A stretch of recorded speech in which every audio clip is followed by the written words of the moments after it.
going to talk about the summary of The Lowland written by Jhumpa Lahiri. ഈ ഒരു വർക്കിനെ പറ്റിയിട്ട് summary ഒക്കെ ചോദിച്ചിട്ട് ഒരു കുട്ടി മെസ്സേജ് അയച്ചിട്ടുണ്ടായിരുന്നു. അത് പ്രകാരമാണ് ഞാനിപ്പോൾ ഈ ഒരു വീഡിയോ ചെയ്യുന്നത്. അപ്പോൾ ഇതുപോലെ നിങ്ങൾക്ക് വേറെ ഏതെങ്കിലും ചാപ്റ്റേഴ്സിൻ്റെ സമ്മറിയോ എന്തെങ്കിലും വേണമെന്നുണ്ടെങ്കിൽ നിങ്ങൾ എന്തായാലും കമൻറ്റ് ചെയ്യുക. അപ്പോൾ ഞാൻ അതിനനുസരിച്ച് ചെയ്യുന്നതായിരിക്കും. അപ്പോൾ ഓക്കെ, നമുക്ക് വീഡിയോയിലോട്ട് പോകാം. അപ്പോൾ ഫസ്റ്റ് നമ്മൾ ജുംബ ലാഹിരി എന്ന് പറയുന്ന ഓഥറിനെ പറ്റിയിട്ടാണ് നോക്കുന്നത്.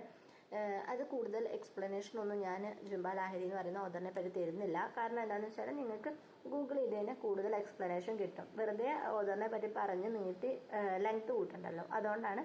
അപ്പോൾ ജസ്റ്റ് ഒരു ചെറിയൊരു ഇൻട്രൊഡക്ഷൻ പറയാം. ജുംബ ലാഹിരി എന്ന് പറയുന്ന ആൾ അയാളുടെ വർക്ക്സിലൊക്കെ എന്താണ് ഇമിഗ്രൻ്റ് ലൈഫിനെ പറ്റിയിട്ടും ഐഡൻറ്റിറ്റിയെ പറ്റിയിട്ടും ഡിസ്കണക്ഷനെ പറ്റിയിട്ടൊക്കെയാണ് എഴുതുന്നത്. ഈ ഒരു വർക്ക് ദ ലോ ലാൻഡ് എന്ന് പറയുന്നത് ഒരു ഹിസ്റ്ററിയുടെയും ഫിക്ഷൻ്റെയും ഒരു ബ്ലെൻഡിങ് ആണ് നമുക്ക് അവിടെ കാണാൻ പറ്റുന്നത്. ഇതിൻ്റെ ഒരു കോണ്ടെക്സ്റ്റ് എന്ന് പറയുന്നത് നെക്സ്റ്റ് മൂവ്മെൻ്റ് ആണ്. ആഫ്റ്റർ ഇൻഡിപെൻഡൻസ് നമുക്ക് അവിടെ ഒരു നെക്സ്റ്റ് മൂവ്മെൻറ്റ് ഉണ്ടാവുന്നുണ്ട്. ഇൻജസ്റ്റിസിനും പോവേർട്ടിക്കും എഗെയിൻസ്റ്റ് ആയിട്ട് കമ്മ്യൂണിസം ഇൻസ്പയർ ചെയ്തുണ്ടായിട്ടുള്ള ഒരു മൂവ്മെൻ്റ് ആണ് നെക്സ്റ്റ് മൂവ്മെൻറ്റ്. അപ്പോൾ ഇതിൻ്റെ ഒരു ബാക്ക്ഗ്രൗണ്ട് അല്ലെങ്കിൽ കോണ്ടെക്സ്റ്റിലാണ് ഈ ഒരു വർക്ക് ജുംബ ലാഹിരി എഴുതിയിട്ടുള്ളത്.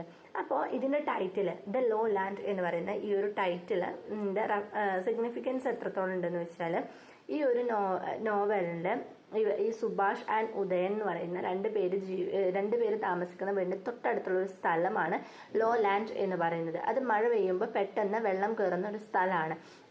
അതുപോലെ ഈ ഒരു ഉദയൻ എന്ന് പറയുന്ന ക്യാരക്ടർ മരിക്കുന്നതും ആ ഒരു സ്ഥലത്ത് വെച്ചിട്ടാണ്. ഇതാണ് ഇപ്പോൾ ഇതിൻ്റെ സിഗ്നിഫിക്കൻസ് എന്ന് പറയുന്നത്. അതുപോലെ ഇനിയിപ്പോൾ നമുക്കിതിൻ്റെ സമ്മറിയിലോട്ട് പോവാം. ഇതിൻ്റെ എന്താ പറയുക, സുഭാഷ് ഉദയൻ എന്ന് പറയുന്ന രണ്ട് ക്യാരക്ടേഴ്സ് ഉണ്ട്. അപ്പോൾ അവരവരുടെ ചൈൽഡ്ഹുഡ് അത്രയും കണക്റ്റഡ് ആയിട്ടുള്ള രണ്ടാൾക്കാരായിരുന്നു.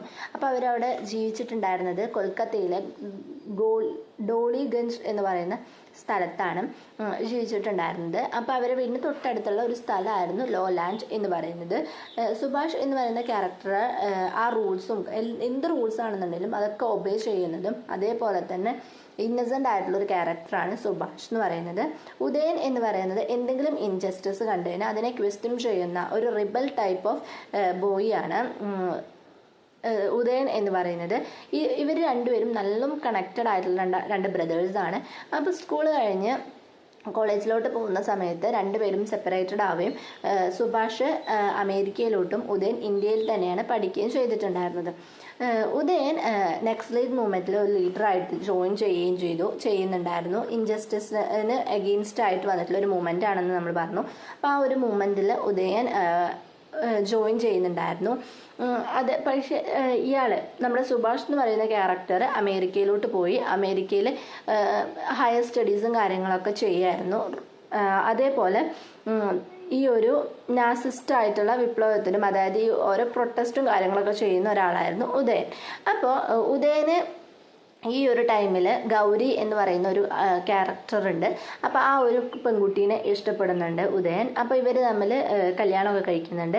പക്ഷെ ഇതൊന്നും വീട്ടുകാരൊന്നും അറിയുന്നുണ്ടായിരുന്നില്ല. പിന്നെ ഒരു ദിവസം ഈ ഉദയനെ തേടി പോലീസുകാരൊക്കെ വരുന്നുണ്ട്. പോലീസുകാർ വന്ന സമയത്ത് ഉദയനെ കൊണ്ടുപോകുന്നുണ്ട്. അപ്പോൾ ഈ അമ്മയും ഗൗരിയും എല്ലാവരും ഇത് കണ്ടുകൊണ്ട് നിൽക്കുന്നുണ്ട്. അപ്പോൾ ഇവരെ തൊട്ട് വീടിൻ്റെ അടുത്ത് ലോലാൻഡ് എന്ന് പറയുന്ന സ്ഥലമാണല്ലോ. അപ്പോൾ ആ സ്ഥലത്തേക്ക് പോവുകയാണ്. ആ സ്ഥലത്ത് പോയിട്ട് ഈ ഉദയനെ പോലീസുകാർ വെടിവെച്ച് കൊല്ലാണ് ചെയ്യുന്നത്. അപ്പോൾ ഇതൊക്കെ വീട്ടുകാരൊക്കെ ഇത് കാണുന്നുണ്ട്. അപ്പോൾ പിന്നീട് ഈ ഉദയൻ്റെ ഫ്യൂണറൽ പരിപാടി നടത്താൻ വേണ്ടിയിട്ട് അമേരിക്കയിൽ നിന്ന് നമ്മുടെ സുഭാഷ് വരുന്നുണ്ട്. സുഭാഷിന് എന്താണെന്ന് വെച്ച് കഴിഞ്ഞാൽ അത്രയും കണക്റ്റഡ് ആണ് ഉദയനായിട്ടെന്ന് നമ്മൾ പറഞ്ഞു. അപ്പോൾ അതിൻ്റേതായിട്ടുള്ള സങ്കടവും കാര്യങ്ങളൊക്കെ ഉണ്ട്. അവൻ അമേരിക്കയിലോട്ട് പോയപ്പോൾ തന്നെ അവന് തീരെ സുഖം ഉണ്ടായിരുന്നില്ല, ഒറ്റയ്ക്കാണ് എന്നുള്ളതുണ്ടായിരുന്നു. പിന്നീട് ഫ്യൂണറൽ പരിപാടിയൊക്കെ കഴിഞ്ഞപ്പോൾ ഗൗരി പ്രഗ്നൻ്റ് ആയിട്ടായിരിക്കും ഉണ്ടായിരുന്നത്. അപ്പോൾ അവൻ്റെ ഈ വീട്ടുകാരെല്ലാവരും ഉപേക്ഷിക്കുന്നതാണ് നമ്മൾ കാണുന്നത്. അപ്പോൾ അത് സങ്കടപ്പെട്ട് സുഭാഷ് ഈ ഗൗരിനെ കല്യാണം കഴിക്കുന്നുണ്ട്. അപ്പോൾ ഗൗരിക്ക് ആദ്യം താല്പര്യം ഉണ്ടായിരുന്നില്ല, പിന്നെ ഗൗരി സമ്മതിച്ചു. പിന്നീട് ഇവർ രണ്ടുപേരും അമേരിക്കയിലോട്ട് പോകുന്നുണ്ട്. അമേരിക്കയിലോട്ട് പോയിട്ട് പിന്നെ അവിടെ അവർ നല്ല രീതിയിൽ ജീവിക്കുന്നുണ്ട്. ഇവൾ പ്രസവിച്ച് ഇവൾക്കൊരു പെൺകുഞ്ഞ് ഉണ്ടാകുന്നുണ്ട്. അവളുടെ പേരാണ് ബെല എന്ന് പറയുന്നത്. അപ്പോൾ ഈ ബെലേനെ വളർത്തുന്നതും കാര്യങ്ങളൊക്കെ ചെയ്തു കൊടുക്കുന്നതൊക്കെ നമ്മുടെ സുഭാഷ് എന്ന് പറയുന്ന ക്യാരക്ടറാണ്. അപ്പോൾ ഈ ഒരു സുഭാഷ് സ്വന്തം അച്ഛനെ പോലെയാണ് ഈ ഒരു ബെലേനെ നോക്കുന്നത്. ഇവള് പ്രസവം കഴിഞ്ഞ് ഇവളുടെ എഴുത്തായിട്ടും പഠനമായിട്ടും ഗൗരിയുടേതായിട്ടുള്ള ലോകത്തിലോട്ട് പോവാണ്. പിന്നീട് കുറേ ദിവസം കഴിഞ്ഞതിന് ശേഷം ഗൗരി ഇവരെയൊക്കെ ഉപേക്ഷിച്ച് ഒറ്റയ്ക്ക് ഇൻഡിപെൻഡൻറ്റ് വുമൺ എന്നുള്ള ടാഗിൽ അവൾ ഒറ്റയ്ക്ക് പോവുകയാണ് ചെയ്യുന്നത്. കുട്ടീനെ പോലും നോക്കുന്നുണ്ടായിരുന്നില്ല.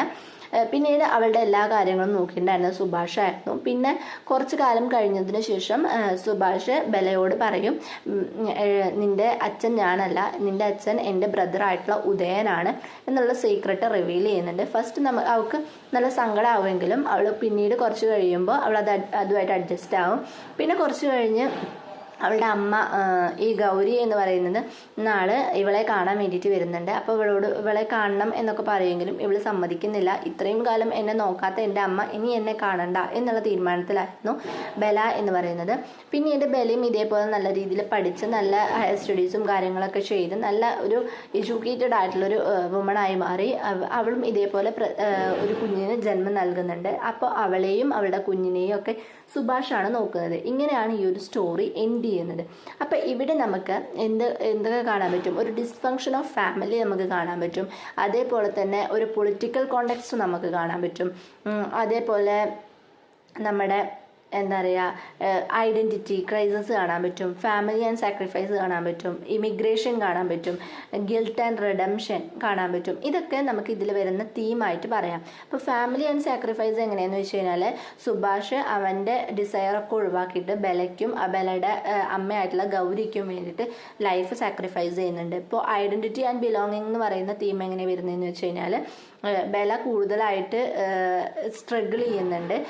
അവളുടെ ആ ഒരു സ്പേസിൽ അല്ലെങ്കിൽ അവളിപ്പോൾ ജീവിക്കുന്ന ആ ഒരു പ്ലേസിൽ അവൾ കൂടുതലായിട്ട് സ്ട്രഗിൾ ചെയ്യുന്നത് കാണാൻ പറ്റുന്നുണ്ട്. അതേപോലെ ഇമിഗ്രൻ്റ് എന്ന് പറയുന്ന ഈ ഒരു തീം എങ്ങനെ വരുന്നതെന്ന് വെച്ചാൽ നമ്മുടെ സുഭാഷ് എന്ന് പറയുന്ന ആൾ ഇന്ത്യയിൽ നിന്ന് അമേരിക്കയിലോട്ട് മൈഗ്രേറ്റ് ചെയ്ത് പോകുന്നുണ്ട്. അപ്പോൾ അവിടെ ചെന്ന് പുതിയൊരു കൺട്രി ആയിട്ട് അവൻ അഡ്ജസ്റ്റ് ആവാൻ കുറേ ടൈം എടുക്കുന്നുണ്ട്.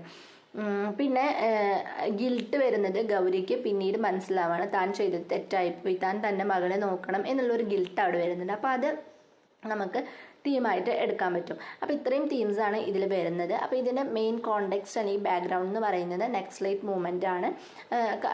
ആദ്യം എന്താണ് ഇൻഡിപെൻഡൻസ് കഴിഞ്ഞതിന് ശേഷം ഉണ്ടായിട്ടുള്ള പോവേർട്ടിക്കും ഇൻജസ്റ്റിസിനും എഗെയിൻസ്റ്റ് ആയിട്ട് നടന്നിട്ടുള്ള ഒരു മൂവ്മെൻ്റ് ആണ് നെക്സ്റ്റ് മൂവ്മെൻറ്റ്.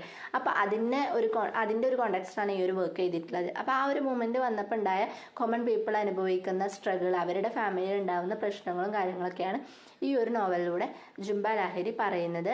അപ്പോൾ ഈ ലോ ലാൻഡ് എന്ന് പറയുന്ന ഒരു ടൈറ്റിലുള്ള റെഫറൻസ് നിങ്ങൾക്ക് മനസ്സിലായിട്ടുണ്ടാവും. ലോ ലാൻഡിലാണ് നമ്മുടെ ഉദയൻ എന്ന് പറയുന്ന ഒരു ക്യാരക്ടർ മരിക്കുന്നത്. അതേപോലെ തന്നെ ലോ ലാൻഡ് എന്ന് പറയുന്നത് അത്രയും കണക്റ്റഡ് ആണ് ഈ ഒരു സ്റ്റോറി ആയിട്ട്. ആ ഒരു ടൈറ്റിൽ അത്രയും കണക്റ്റഡ് ആണ്. അതേപോലെ ഇതിൽ നാല് ക്യാരക്ടേഴ്സ് ഉണ്ട്. സുഭാഷ് ഉണ്ട്, ഉദയൻ ഉണ്ട്, അതേപോലെ ഗൗരി ആൻഡ് ബെല. ഇപ്പോൾ ഈ ഒരു സുഭാഷ് എന്ന് പറഞ്ഞാൽ അത്രയും ഇന്നസെൻ്റ് ആയിട്ടുള്ളൊരു ആളാണ്. അവൻ മറ്റുള്ളവരുടെ സങ്കടങ്ങൾക്ക് ഇമ്പോർട്ടൻസ് കൊടുക്കുന്ന ആളാണ്. ഉദയൻ എന്ന് പറയുന്നത് ഇൻജസ്റ്റിസിന് വേണ്ടി എന്ത് റിബലും ചെയ്യുന്ന ഒരു ആളാണ് ഉദയൻ. അതുകൊണ്ടാണ് അവൻ്റെ റിസൾട്ട് എന്ന് പറയുന്നത് മീൻസ് അവൻ്റെ എൻഡ് ഓഫ് ദി ലൈഫ് എന്ന് പറയുന്നത് പെട്ടെന്നായിപ്പോയി. അതേപോലെ ഗൗരി എന്ന് പറയുന്നത് അവളുടെ റോൾ ഓഫ് ദി വുമൺ നമുക്ക് അവിടെ കാണാൻ പറ്റും. കാരണം എന്താണ്, അവളുടെ അമ്മ എന്നുള്ളതിനുപരി അവൾക്കൊരു ഇൻഡിപെൻഡൻ്റ് ആയിട്ടുള്ളൊരു സിഗ്നേച്ചർ ലൈഫിൽ കൊടുക്കണം, അല്ലെങ്കിൽ ഒരു വേൾഡിൽ കൊടുക്കണം എന്ന് പറഞ്ഞ് അവൾ അവിടുന്ന് പോവുകയാണ് ചെയ്യുന്നത്. പിന്നെ ബെല ആയാലും ഒരു ഇൻഡിപെൻഡൻറ്റ് വുമണിന് ഒരു എക്സാമ്പിളായിട്ട് നമുക്ക് കൺസിഡർ ചെയ്യാൻ പറ്റും. അപ്പോൾ ഇത്രയും കാര്യങ്ങളാണ് ഈ ഒരു വർക്കിനെ പറ്റിയിട്ട് പറയാനുള്ളത്. അപ്പോൾ നിങ്ങൾക്ക് എന്തെങ്കിലും ഡൗട്ട്സോ കാര്യങ്ങളോ ഉണ്ടെന്നുണ്ടെങ്കിൽ നിങ്ങൾ എന്തായാലും കമൻറ്റ് ചെയ്യുക. ഈ ഒരു വീഡിയോ നിങ്ങൾക്ക് ഹെൽപ്ഫുള്ളായി ഇഷ്ടപ്പെട്ടു എന്നുണ്ടെങ്കിൽ ലൈക്ക് ചെയ്യുക, ഷെയർ ചെയ്യുക, സബ്സ്ക്രൈബ് ചെയ്യുക.